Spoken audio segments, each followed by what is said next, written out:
Maddison, Foden, Sterling. I still got Onana. Still got João Pedro. Still got Gabriel.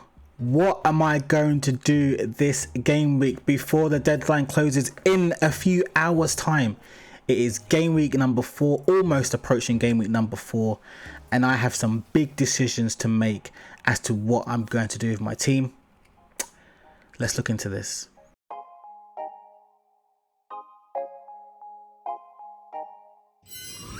Hi and welcome to FPL Natty. Glad you can join me yet again for my team selection video.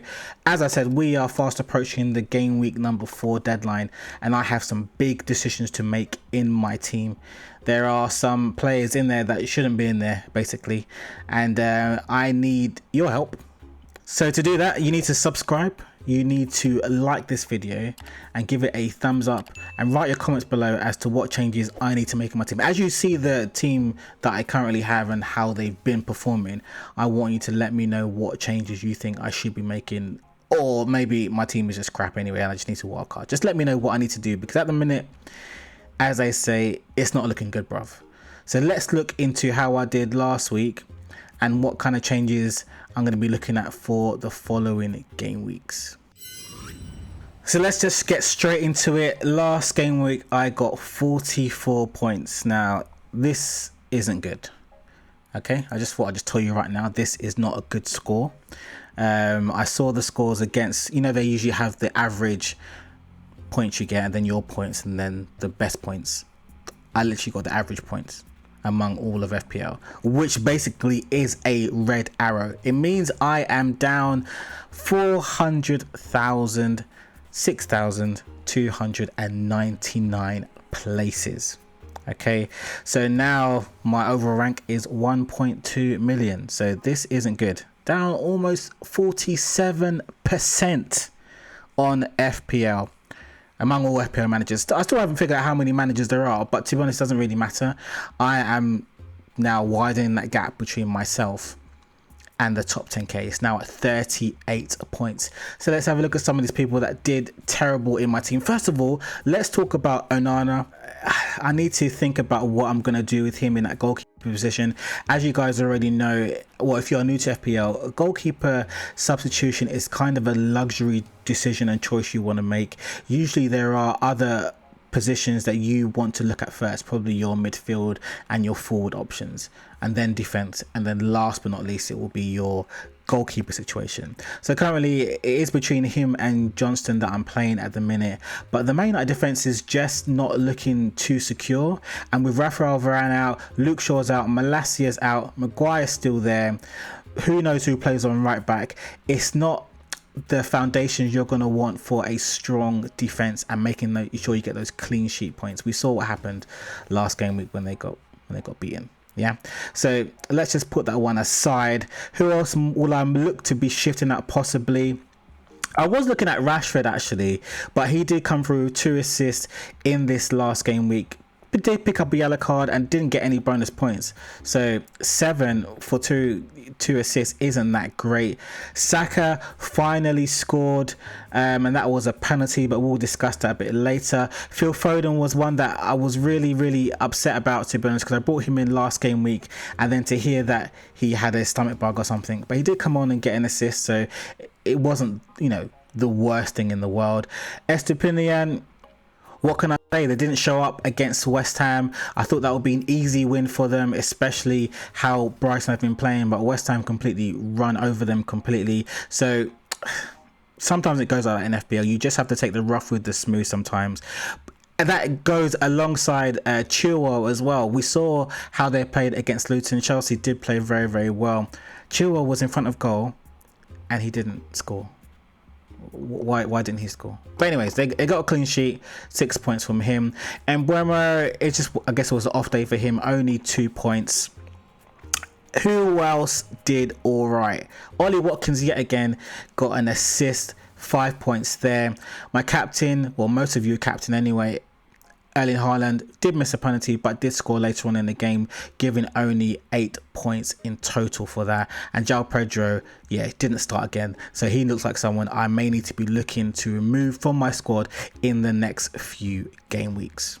So according to Fantasy Football Hub, there are some players that I need to be looking to move on, and these are some of the players that I will be looking to shift from my team either this game week or some of the next game weeks going forwards. So let's start with Eze. Eze really wasn't doing much in terms of how Crystal Palace were playing, dropping very, very deep, and it makes sense for me to move him on to Raheem Sterling. I done this transfer early on in the transfer window between game weeks 3 and 4 because I felt like there was price rises coming, and yes, there was price rises coming. So Sterling right now is at 7.2 million. He is only 15% owned though, so that is still quite a good differential, to be honest. But a lot of you guys have brought him in. It says here over 60,000. That's not even correct. 670,000 transfers have come in for Raheem Sterling, and that's obviously I saw the back of what he did against Luton. He got 19 points, 2 goals and 1 assist. So a lot of that can be a short-term bias that we do have as FPL managers, but the fixtures that he does have going forwards are very, very good. Luton last week, as we saw what he done there, and he's got Nottingham Forest up next, followed by Bournemouth, then Aston Villa, Fulham, and then Burnley. These are great fixtures for someone who's such a goal threat like Raheem Sterling, and we know he's going to cause problems, particularly in this game week, for Nottingham Forest because they're just so bad away from home. Now, talking about Fantasy Football Hub, I'm going to be dealing with a lot of stats from there because I am a member, and I know that this game week is the last chance you have for like 50% off, I think it is. So if you don't already have it, go grab it because it's great to recommend you some strikers, midfielders, players in your team. It rates your team using AI as well and gives you some transfers that you can pick for the game week. So according to the AI Hub, it ranks Raheem Sterling as the 5th highest player to get a scoring this game week of 5.3 points. So yeah, I have put him in already for Eze, so let's see what he does this game week. Another player, as I was telling you before, who hasn't been doing very well in my squad has been João Pedro for Brighton. He hasn't played a game in terms of starting since the first game. So game week 2 and game week 3, he started from the bench, and we heard what Rob De Zerbi had to say about him, that he had to work on his mental toughness or something like that. So I'm really not sure what's going on there. He is Brighton's most expensive player, who's bought in, I think, for 60 million, something like that, from Watford. So what does that mean? You think that it means that he's going to be one of the first players on the pitch, but Robert De Zerbi thinks otherwise. He has benched him, and now I have to take him out of my squad because the price keeps going down. So I'm thinking about bringing in Wissa, and at the moment Wissa is 6.2 million. He plays for Brentford, if you don't know that already. And in the absence of Ivan Toney, he has been very, very good. Both him and Mbeumo do play quite well on the forward line. So I think Wissa is a good option. If you look at those fixtures, you can see his next one is against Bournemouth, who've conceded 6 goals in 3 games. And after that, they've got Newcastle, Everton, Forest and Manchester United as well. As we know, Wissa is nailed on to start, obviously, as I said before, in the absence of Ivan Toney. And I wouldn't be too worried about the fact that he blanked for the first time, well, in games last week. But I think that with the fixtures that he has, it will add to his 2 goals and 1 assist that he's gotten already. Brentford currently have the 3rd highest expected goal in the league at 7.12, and according to the AI Football Hub, Wissa is the 3rd highest predicted goal scorer for this game week with 5.2 points. So it kind of makes sense that he's someone I'm going to put on my radar, because at the minute I need a playing forward other than just having Erling Haaland, and Pedro just sitting on my bench just going down. So it makes sense to bring in someone like Pedro. And the last one I'm thinking about is possibly swapping out Watkins for Nicholas Jackson, who plays for Chelsea. Now, Watkins has been playing okay at the minute. He is pricey as a forward option at 8 million, but he's been a steady Eddie in my squad. As I said before, he's got 3 assists in 3 game weeks, but personally I do need more from him. I know that he's been coming off the pitch a bit early, not playing the full 90 minutes as well, and Diaby is someone who's coming on and showing what he can do in that forward line as well. But in general, I think Jackson is a better player in my opinion to own, and he's cheaper at only 7.1 million. His ownership is going up ever so slightly. It is 21% at the minute at this time of recording, and obviously a lot of that has been due to the fact that he finally scored against Luton in the last game week.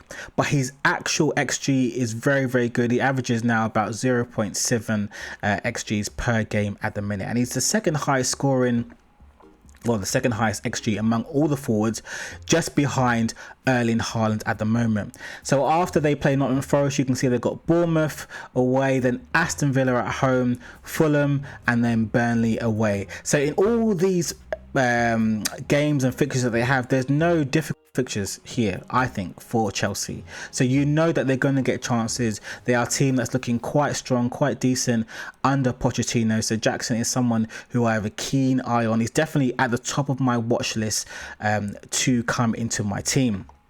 He's second favourite to score this week if you are a betting person, and yeah, he is probably one of the highest ranked players to score this game week, and roughly going to get about 5.9 points according to the AI tool. So let's have a look at my team and what I'm going to be doing, possibly with the current, just the one change I've made with Raheem Sterling. So let's start on my goalkeeper position, and it's currently on Johnston. I think, well, to be honest, I've either got Johnston or Onana. Those are my options when it comes to goalkeepers. And Onana has Arsenal this game week. Do I think that Man United will keep a clean sheet against Arsenal at Emirates? Absolutely not. So it means that my only option is to bring in Johnston. There is one caveat to this, however, and something I need to take a keen eye on for the next few game weeks, and that's the fact that Henderson, who's now coming from Manchester United, has signed for Crystal Palace. So it means that that goalkeeper position will be a threat. Johnson's position as the number one goalkeeper will be a threat. I don't think Henderson came to Crystal Palace to be on the bench. Obviously, he left Manchester United because he wasn't going to be the number one goalkeeper. So I think there must be some kind of promise or an expectation he has that he's going to play in that number one position. But for this game week, he's not going to play. I don't think he's going to come in straight away. So Wolves, Crystal Palace have Wolves at home, and I think this will be a good strong points for my team. 3 in the back I've gone for.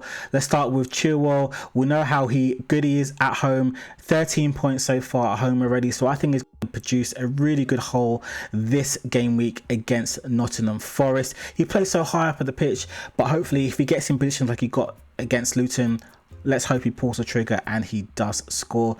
Estepinian is also in there.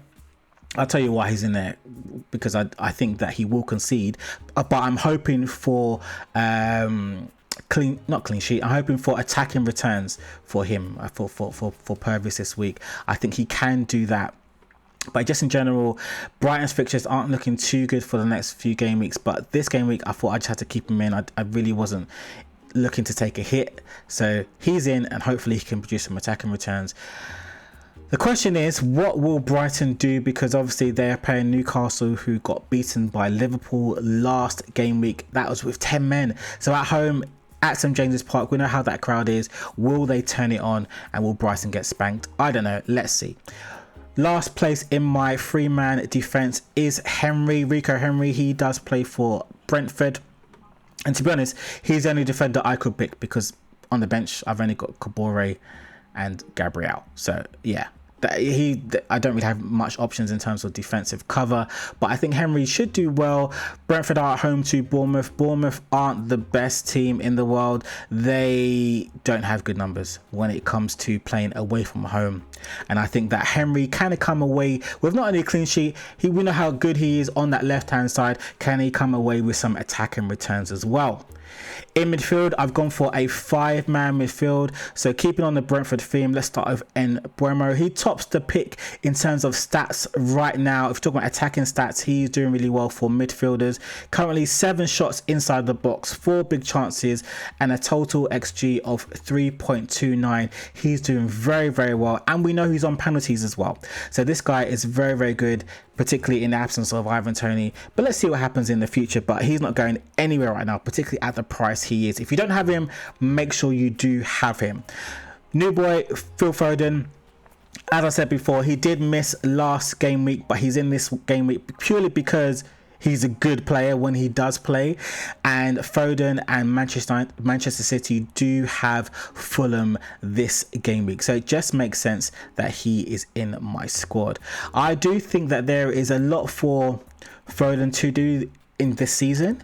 He didn't really do much, in my opinion, last season. I think with Mahrez and Gundogan being there, Grealish really stepped up. There wasn't, and obviously the injuries that Foden did have, he didn't really get the opportunity that we know as an English supporter to fulfill his full potential. So I think this season could be a massive breakthrough season for Foden. Hopefully he can produce some returns on the FPL perspective. Saka is staying in my squad this game week number 4. As we saw last week, he took a penalty and scored it. Will he stay in my fixture in my team long term? I'm not 100% sure. There's Everton, Tottenham, Bournemouth and City that are his next games. But if you're comparing Saka to other players in his price point or around his price point, you've got Richarlison, Eze, some of the Brighton midfielders. Is Saka better than those? 100%. But does he have tough fixtures? Yes, he has. This next one is against Manchester United at home, which is obviously the Emirates. Will he do well? I think he might do right. He might get an assist or a goal. I know that Arsenal and Man United is always a great fixture. And it's a fixture that this next guy does usually quite well at, and that is Marcus Rashford. He needs to find his form. He did obviously get 2 assists last game week, but can he turn it on against the big boys? I think he can. And can he produce points against Arsenal? I think he can as well. But if you are looking to move him on, there are other options. You've got Maddison and Bowen as well. Obviously I've spoken about Foden. So yeah, I think that particularly with Maddison and Bowen, if Rashford isn't going to be in penalties, which he isn't, if he's going to be playing through the middle whilst Højlund is currently not playing, then he looks like a player that I think I could possibly move him on. But against his Arsenal game, I'm definitely going to keep him in, and let's see if he scores, because he usually does against Arsenal. And last but not least in my midfield is Raheem Sterling. As I said, he's one of the top midfields pick for this game week. So many of you guys have bought him in already. 2 goals and 1 assist last game week against Luton. But just in general, forgetting the short-term pick for Raheem Sterling, as an FPL asset, he is a very, very good player to have in your squad. 5 out of the last 6 Fantasy Premier League seasons, he has scored over 150 points. And as we know, he is now on with Chelsea in this new manager season that we're having with Mauricio Pochettino. So they're going to need all the experience they can get in a squad where they were lacking confidence last season. And Sterling, no matter who comes in for Chelsea, who are they going to sign today in this last day of the transfer season, I think Sterling is going to be a player that you are going to want inside of your squad. Also, as we know, they've got no Europe and he's not a rotation risk in my opinion. So that means up front, I've gone with a 2-man up front. Let's start with Ollie Watkins. He has got 3 assists in 3, as I've mentioned before. And up next, he has Liverpool away. Liverpool have no Van Dijk. So that is a Liverpool without Van Dijk. So that means they are going to be weaker in defence overall. So can Ollie Watkins finally get his shooting boots on and score some goals against a Liverpool team we know can be gotten at? Also, will Salah stay? Will Salah be there when this transfer window closes? I don't know. I think I saw £150 million got rejected just today from a Saudi team. Will they come back in 180, 200? Can Liverpool afford to be rejecting 200 million for a player as good as Mohamed Salah? Because we know he can play good up front, and also they press quite hard up the pitch, so he's very, very good in defensive positions. And last but not least, the player that over 91% of you have is Erling Haaland, and he has a home fixture against Fulham. And we know Fulham, they are absolutely terrible. They've conceded 14 big chances and 27 shots on target. And both of those stats is more than any other side. And they're playing Manchester City at the Etihad. So I think it's going to be at least 3-0, 4-0 to Manchester City, which means Erling Haaland is going to be my captain for this game week. A quick look at my subs bench. We have Onana, Pedro, Kabore and Gabriel. That is a terrible bench, I know that, but right now I'm not sure if I want to take hits just yet, particularly before the international break. So if any of my players don't play, I know that at least 3 out of 4 of those players are going to play. The fourth one, who I don't think is going to play, is Gabriel. I don't know what's happening there, but he's definitely not going to play. So yeah, if there's issues with Johnson, I know that Onana can come in and maybe get some save points. If Pedro plays, I don't know who out of that first team is not going to play. Maybe we hear something about Foden, for example. Maybe then Pedro will come into my squad. But that is my squad for game week number 4. I'm looking at the minute. As I said before, I might make some changes, but let's see what's going to happen. So what are your thoughts about the squad I just said? A 3-5-2 formation is what I've gone for, with Erling Haaland as my captain, Sterling as my vice captain. Should I bring in Jackson, for example? Should I bring in, I don't know, Wissa, as I've mentioned before? There was an option I was looking at if I was going to bring those players in and what my team would look at, and it would look like this. Okay, so I will then go with a 3-4-3 formation. This is with those additional players in there. I will still keep Haaland as my captain, but with Jackson, who else? Wissa. Who else was the other? Yeah, that was it. So that will take me to a -4, as I've got 2 free transfers this game week.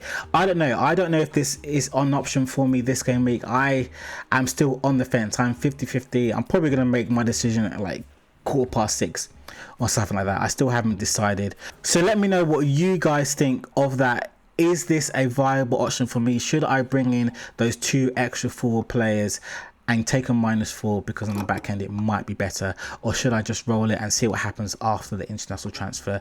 Let me know in the comments below. You know what to do if you want to comment, if you want to interact with this community. You need to subscribe. Most of you guys that are watching, if you got to this point of the video, you haven't subscribed. I fully know that if you're watching this, you haven't subscribed. So press that button, subscribe. Let's try and get to 50 subscribers. That would be fantastic. Also, I see some of you guys have added yourself to my mini league. It's not too late. It's not too late. We're in game week number 4. It's not too late. Sign it up. It's in the auto. There's like an auto link down below in the description below. Follow me on TikTok. You can see it over here somewhere as well. Guys, I'm so glad that you've joined me on FPL Natty, and I will see you guys in the next one.